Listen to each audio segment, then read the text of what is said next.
I'm a Godzilla guy. I don't think that's a secret.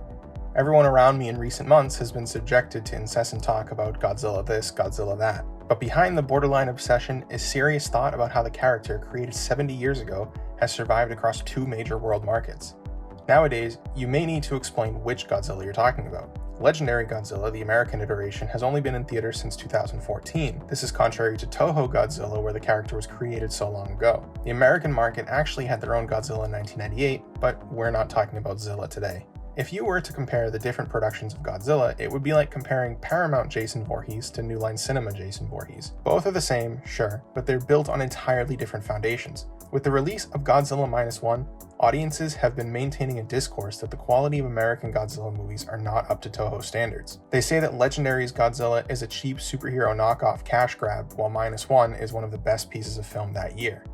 But let's run through some of these accusations. Is Minus One an excellent film? Yes.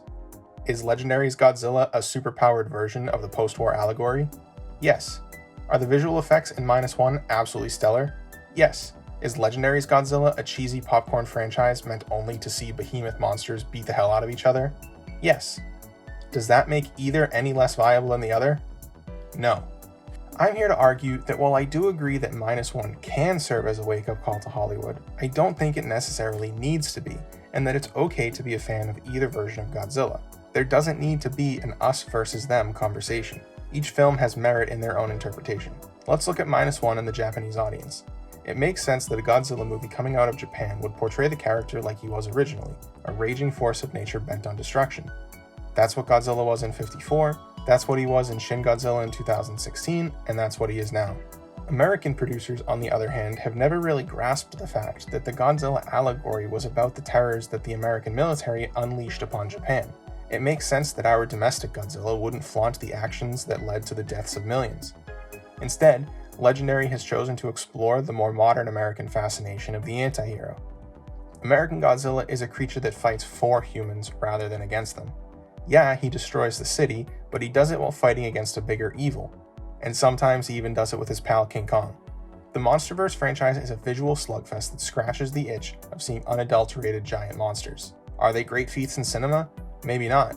But when you want to see some over-the-top world-toppling action and not think too hard about it, you turn on these movies. With an approximated budget of less than $15 million, Godzilla Minus One creates a narrative so compelling that you sometimes forget Godzilla is even in the movie.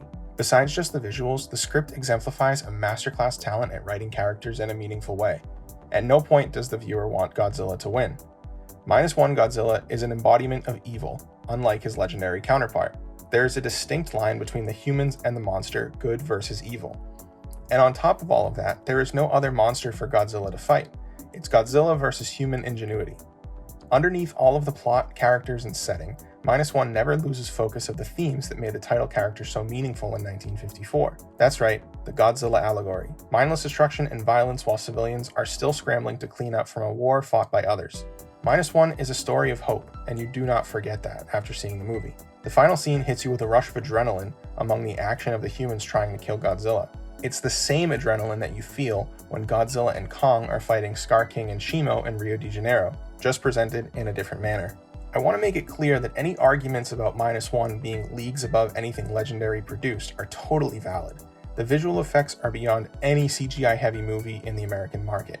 I also want to make it clear that the MonsterVerse movies are not out to make an ultra-serious commentary on world politics like Toho often does. I mean, do you think that Jason X is supposed to be pure horror like Friday the 13th Part 2? I'm not saying that a comparison can't or shouldn't be made, but it's worth being aware that they are different entities.